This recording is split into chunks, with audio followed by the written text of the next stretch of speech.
Hey guys, welcome back to another video. Look, in this video, I'm going to kind of go back, right? I mean, how many years is that? Probably 50 years. It's amazing how time flies. I remember telling my kids that when you're this age, when you're 25, when you're 30, when you're 40, I'll be this age. I don't know if you guys did that too or not, but I was talking to a guy the other day, a young kid. I think he was 23, 25, and I would bring up things that are from my past.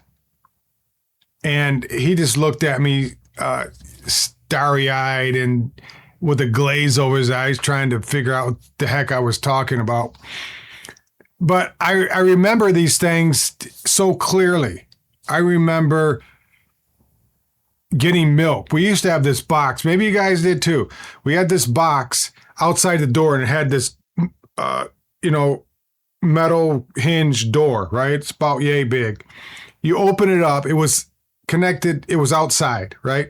So you open it up and there would be, a shelf probably yay big, right?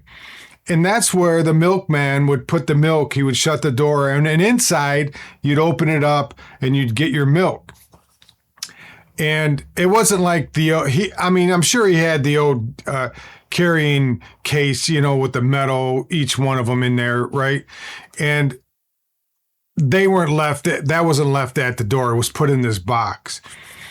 And I remember one time when I went out, I came, I was playing basketball or something, and I seen him come, so I grabbed the milk and I dropped it, and I broke the glass all over. And I remember my dad screaming at me. He said, we're not going to get milk for another week. It's just amazing what we can do today. We can drive down, a few miles or convenience store and we can get milk by the gallon. I mean, this was probably quart size, maybe. Yeah. It wasn't a half gallon or a gallon. They were just in them regular jars. You'd order how many you wanted. I don't know how much they cost. But I remember that. I told him, he couldn't fathom that his brain was all trying to digest that. And I also told him, I remember when I was a little kid, we used to have a phone on the wall. You remember them? Our phone was a rotary, call them rotary. Yeah, you'd have to wait till it came back, and then you'd do it again, and have to come back, and then do it again, right? You remember them. If you're old enough, everybody remembers them. And then it was amazing that we got a new phone, and it was actually a push button. Not a touchpad. You actually had a button you had to push. It's just, amazing. I remember when I was younger, you could pick up the phone, but before you try to pick up the phone and hold, I don't know what they called it, maybe the connection, the receiver, the little plastic hookup in the middle, right? And you slowly ease that up. And then you could hear, two or three neighbors on the party line, right? You could hear their conversation. And I remember all the old ladies, get off the phone. Yeah. That was crazy. We'd all giggle and laugh and hang up the phone, right? Sometimes they wouldn't catch it, so we'd listen to their conversation and find out details about whoever. They were always older ladies. I mean, there was nothing good and juicy about any of it. And I remember my grandmother, she had a phone, the old style phone, the black with the rotary dial in the front and the black handle, right? Man, that was when I was younger. Whoa. I can remember that. It was crazy enough back then. We lived in a city on a postage stamp lot. Actually, my dad had two lots. And we used the back lot. It was all fenced in, and we used that as our backyard, which we thought was large at the time. But now I think about it, it wasn't very big at all. But anyways, so my grandmother lived down the street, and I remember her killing chickens in the city. I didn't think it was no big deal. That was part of life back then. And this was a major city. It wasn't like we're out in the rural area and wherever. But that's just the way, she came over from the old country, and, that's what they did. And when they come over here, they didn't think nothing about it. I mean, they didn't have freaking goats or cattle running around, but, chickens, they had a few chickens, enough to get eggs and, make soup, basically what they got out of it. And I, it's just when you tell younger people that you feel ancient. I mean, I know a lot of people maybe that are older than me can remember other stuff. We were growing up, we didn't have a microwave, That didn't happen till I was out of the house that my folks got a microwave. Yeah.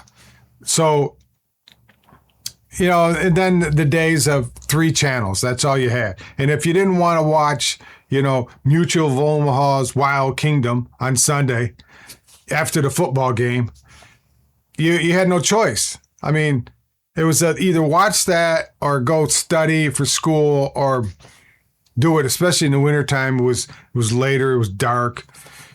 So what do? You go color. I don't know what I did back then. I probably listened to music. But it was 3 channels. That's all. I mean, you'd have certain shows that come on during the week that you'd plan on watching, right? When I got home from grade school at 4:00, they would have cartoons, either be Roadrunner or Speed Racer, and then you'd have episodes. You'd watch, Gilligan's Island and MASH. Earlier before that, it was Car 54. It was Ironside, because my dad watched all them. So you didn't have a choice, because we only had one TV, and he was in control of it. It's some box TVs it was kind of like a distorted color on the front, right? And then had the little channel changer, and he was in control. They didn't have no remote control. If you want to get, what he did was, if he wanted to turn the channel, he would tell us to get up there and turn it, right? I mean, we were his remote control. And another thing is that sometimes out of the city, you could get a further station, but you had to either climb up the antenna, right? And kind of angle it a little bit. One brother was up there doing the little adjustment, and I was down there messing with the little knob, trying to get it in. It was all fuzzy or whatever. Yeah, stuff like that. I mean, it wasn't until, 80, 79, 78, when you got cable TV, right? You got ESPN, and what was that? 1980, I think. I was in almost graduated by that time, so that wasn't a big deal. You know what I mean? You didn't really pay much attention to it, because when we were kids, we'd ride our bikes and pretend we were Evel Knievel and jump ramps and everything else. It was cool because my neighbor, he was a welder. I mean, very, very good welder. And he would weld us unicycles. We learned how to ride unicycles, took a bike apart and made it into a unicycle. But it was funny. His son, he told his dad, "Hey, Dad, I want a 7-foot unicycle, as tall as your ceiling in your house, pretty much." And we'd get on that and ride that around, I don't know. When you're a kid, that's what you did. You were either Evel Knievel or you rode like you were in a circus. I mean, you learned these things. I don't even know kids nowadays even know who Evel. I think he died shortly, or son died. I don't know. And then that stupid thing where he came. I think I quit watching him when he tried to take that little rocket over the Grand Canyon. I thought, that's not even a motorcycle. It looks like some kind of rocket. It was stupid. I mean, I turned it off. I couldn't stand it. I thought, dude, ride a motorcycle, at least make a ramp halfway across, maybe 10 feet or whatever, and then say you did it, right? But, it is what it is. I mean, there were the days that you would go roller skate. I mean, that's when you remember the song Sugar Hill Gang, right? I'm not going to play all these things is because I'm not getting into copyright issues. But if you remember the Sugar Hill Gang, we used to roller skate to that. That was what, 1979, 70, 80, somewhere in there. Michael Jackson came out with his music.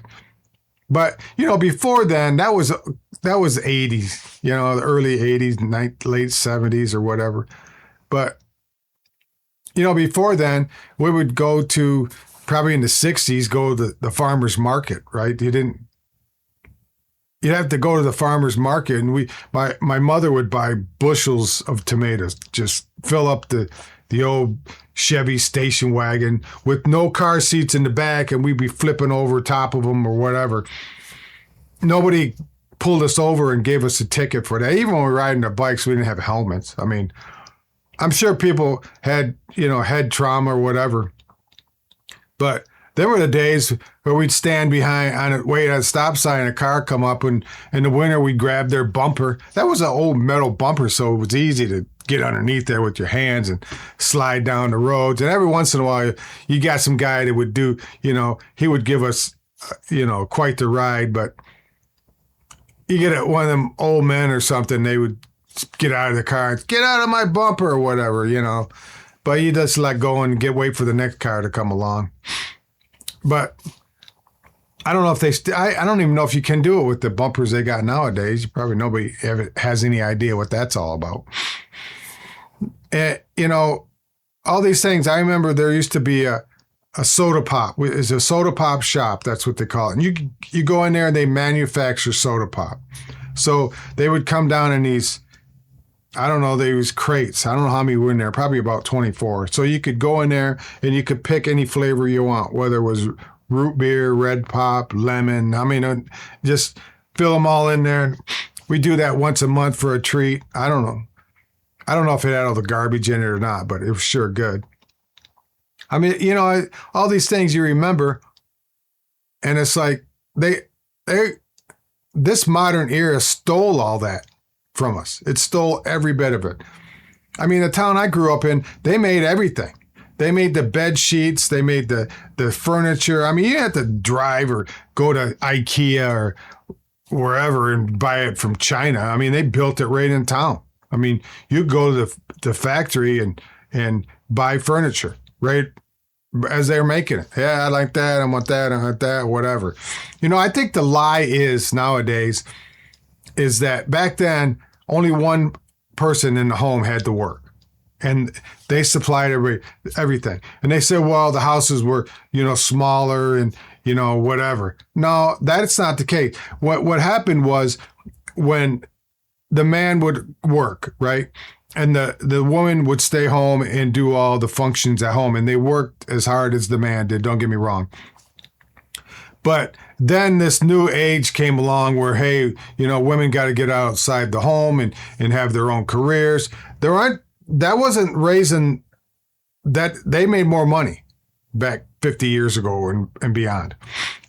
But what happened is all these industries realized that, hey, these people are making two incomes now. So the house value went up. The house got bigger, right? Not more kids, because you look at these older homes and they had 4 or 5 kids.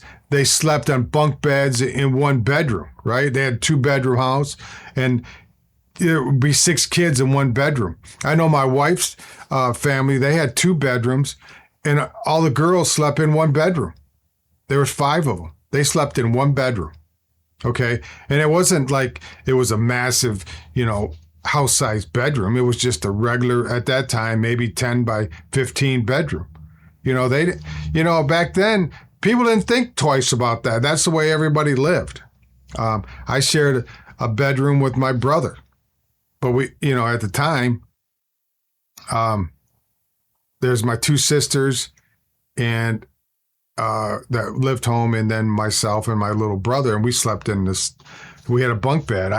I slept in the bottom. He slept at the top, and every once in a while we'd piss his bed, and I would get the, what I'm talking about. But anyways, so I don't even know where I was. I'm remembering all this stuff, and everything all's coming in. I kept with this guy, just kept talking and talking and talking, and he was just like, "Oh, that's crazy," and just like I told him this was late middle 80s probably. I told him the first cell phone I ever had was a bag, it was about this big, but that's not 60s or 70s. But even there was no cell phone, internet, computers. I remember the first computer that I had. You remember this? The first computer I had was a Commodore 64. All it was a keypad. You guys remember that? And built in was like a keypad, and you plugged it into your TV, and you could play Pong. You guys know what Pong is? It was a little digital square with two paddles, right? I would call them paddles, but you play like this. You know what I mean? A little square bounce, and you try to get whatever. And if you didn't hit it, it'd disappear outside the TV screen. And then they got more sophisticated, and they actually had Tank Battle, where you have these two little, they look like tanks, kind of, right? You remember that? Tank Battle. It was the same thing. They would shoot these square digital whatever light boxes and at each other, and I don't know, it was silly, but hey, back then you thought this is the coolest thing in the world. And if you wanted something different, you would have to, they would send you a booklet and you could program whatever you wanted. That was the first stages of, what year was that? That had to be 74, 75. I don't know. I'd have to look what year the Commodore 64 came out. But that was it until, man, I don't know when they started making, I remember the very first computer that I actually bought, my wife and I, we bought saved up. It was only like a few $100, but it was with the floppy disk. I mean, they didn't have nothing similar to what we had. It was floppy disk. We thought it was a big screen that came out to here, right? Yeah, so that was later on. That was the 80s. But internet, I remember internet. I think my oldest daughter was like 2 by then, somewhere. But even then, it was dial-up. You had to listen to that stupid thing. It took freaking forever. Yeah, so, looking back at all that stuff, and I'm thinking, man, I remember the candy bar that I don't know why they quit making them. It was called the Marathon Bar. It was like a braided chocolate with caramel inside of it. It was braided. Do you guys remember that? I don't know if you do or not. Probably back in the day with the O. Henrys, but yeah, that Marathon Bar. I remember when I was in 8th grade, and there was this store across the street, and the guys would take turns stealing stuff from the store, and we'd divvy it all up, right? So it was my turn. And that's what I like. So I went in there, grabbed freaking ton of them, right? And as soon as I walked out the door, man, there's this dude in this pickup. And he said, "Did you buy them?" And I froze like a deer in the headlights, man. And I don't know why I stopped, and it just didn't run, right? I stopped. Like, oh, crap. Because I was in there fumbling around, waiting for the right way, and grabbed him and was headed out the door. And he said, "Ma'am, did this guy buy these?" And she said, "No." And they called the police, right? The police got me in the back of the car and took me home, and my dad was so upset. He looked at me when the cops left, and he said, "What are the neighbors going to think?" And right then I totally had no respect for him after that, because he was more worried about the neighbors than he was what the heck I was doing stealing them candy bars. Anyways, he whipped me with a belt like you'd know it's no tomorrow. And what he said to me, this stuck with me for the rest of my life. I didn't take anything after that. He said, "You know what? If you get caught and you get a police record, it stays on your record. Everything. Getting a job, buying a house, no matter what you were going to do, that always government, whatever you needed, come up, and it would ask you if you had a record. It would show up for the rest of your life, no matter what you did." That stuck with me. And if there's any young people listening to this, don't get a police record, because it stays with you the rest of your life. I mean, you can't apply for certain things with the police record. I mean, everybody does a background check. That'll show up, 50 years from now. But anyways, those are, I don't, there's the knockoffs of the Marathon Bar. I wish they would make them again. I would probably go back and eat candy again. But I don't eat any candy, so I would still buy them just to have it hanging on the wall for remembrance. But, all the music back then brings you back, right? And my biggest band I like was the Fleetwood Mac. I just loved Fleetwood Mac, the Rumors album. Every song, it seemed like it was just, it's back in the day when you'd had radio stations, right? You played a radio station and they would play it like 9 times an hour, right? They keep playing it over and over again. And if you wanted to, this was later on, you'd have to have a cassette tape. You remember the cassette tapes? Well, you'd have to put it in there, rewind it to that song you like, and then play it, and then rewind it and play it, rewind. There was no loop back then, so you'd have to push it in there and put it down and then rewind it. But yeah, so I remember my first car that I bought was a 1973 Buick Riviera, and it had an 8-track in it, an 8-track.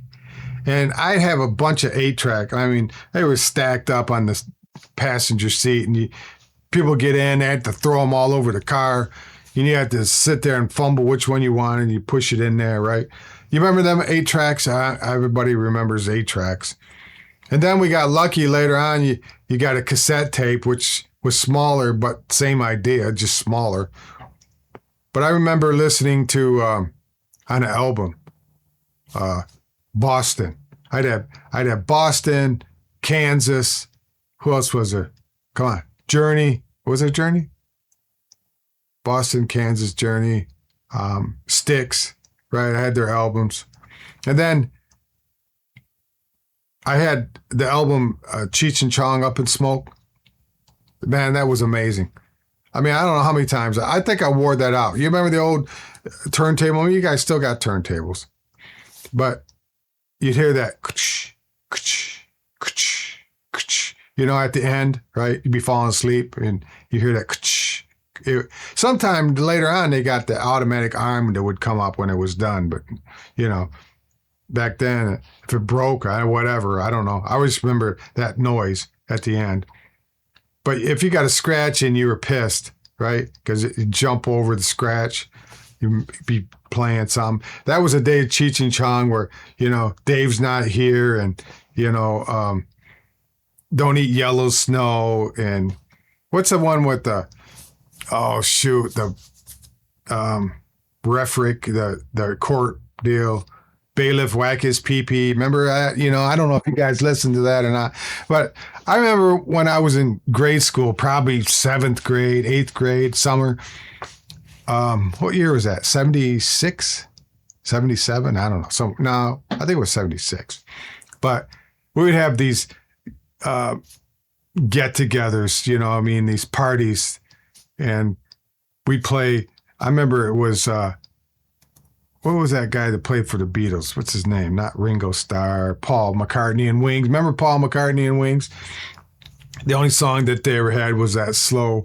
Man, every time I hear that song, you could dance with the women, stupid holding like it wasn't even ballroom dancing. It was just kind of shuffling your feet around or whatever.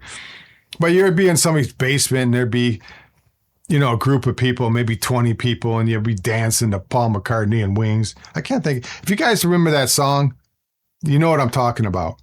Put it in the description. Anything that you guys remember about growing up when you were a kid. Though that I like to read people's comments about what they remember, the time. Good things. I don't want to hear anything, you got beat by your brother-in-law or something. I don't want to hear any of that. Not your brother-in-law or whoever, I don't, you got your ass kicked. I mean, one thing I remember when I was in 8th grade, these two bullies, man, they tackled me and kept my head in the snow. Or, you know what I mean? Or the one where he pulled the habit off the nun, right? I went to a Catholic school. So I went to church 6 days a freaking week. Man, I couldn't stand it.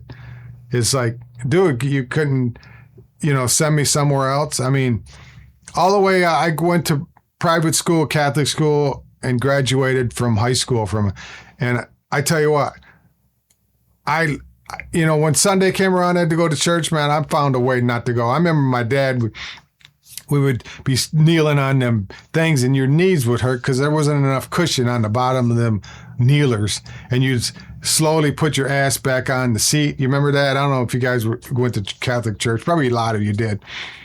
And my dad would just slap me in my back, get me back up, right? And I'd slowly ease down. He'd reach over my mom, smack me again, But I hated the kneeling part, man. It's like up and down, up and down, up and down. I mean, I don't do it anymore, but I don't even think they do that. Do they do that? I don't remember. It's the last time I've been in a Catholic church. I have no idea. But yeah, it's like all these things you bring back, and it's like, man, I remember working on that 73 Riviera. I loved that car, man. I would get up and 455, 4-barrel in that thing. My goodness. I mean, even when I bought it, I bought it when I was 16, and that car was a piece of junk then. I mean, it was only 4 or 5 years off the manufacturing line. It was already a piece of junk. But what was nice about it is that the engine compartment was massive. I mean, it was probably 6 feet. I don't know. I'm exaggerating. But you could actually sit in there and do your business work on that, change the spark plugs, and you had room to sit inside, open the hood, and you could sit on the fender walls and change spark plugs. I mean, them were the days to work on cars, man. You could get to everything, the starter, whatever you need to work on, change the plugs. I mean, you work on the carburetor. I mean, it was, we used to stick a piece of stick in the carburetor to keep them open so you get that noise. They thought you were a badass. I don't know. Some of the things you used to do, but that thing could burn. I mean, it was like a whole block. I said, I can't keep doing this, man. I ain't got enough money to buy any tires. But back then, let's see. The second car I had was a 1976 or 77 Pontiac Firebird. It had the big gold bird on it. The old. What was that guy that drove that car? Not Clint Eastwood. What's this? I don't know. You remember back the movie? Oh shoot, man! I'll remember it when this video's done. And I didn't come up with the script. I'm just off the cuff here. But Bandits. What is Smokey and the Bandits? Where he had that Pontiac Firebird. Yeah, I had one of them. I bought it from my sister-in-law, and I was probably 17, maybe 17, maybe 18 by then. Yeah. So I bought that, and then the next car I had was a 72 Pontiac Pontiac Cutlass? I don't know. It was a Cutlass. Chevrolet? Pontiac? I don't know. That was green. And I love that. That car. If I could still have that today, I'm going to go find another one of them. But that was a wonderful car. That was, I mean, the Firebird was nice too, but man, that Cutlass was awesome. The only thing I didn't like about it was green. I bought it from my brother. And then he bought a pickup truck after that, but I bought it from him. He was older than I was. Yeah, so if you guys have any remembrance, anything that takes you back, music, I mean, whatever it was, leave it in the comments, because I feel old, but then again, them years, even though it was I look back and it was kind of dark. All the furniture was dark. The carpeting was that green shag carpeting about that thick. And everything seemed dark back then. It seemed kind of dingy and old. Even when I was a kid growing up, I said, man, don't anybody use any white paint? I mean, everything was that dingy green or gold. The furniture was that, the old, I don't know what they used, but it was rough. You know what I mean? You'd lay on it and you get these imprints on your cheek. I didn't like all that. I mean, it wasn't probably later on until they started using this plastic synthetic fibers or whatever they got now. But yeah. So anyways, you guys have a wonderful day, and I will see you on the next video. Bye now.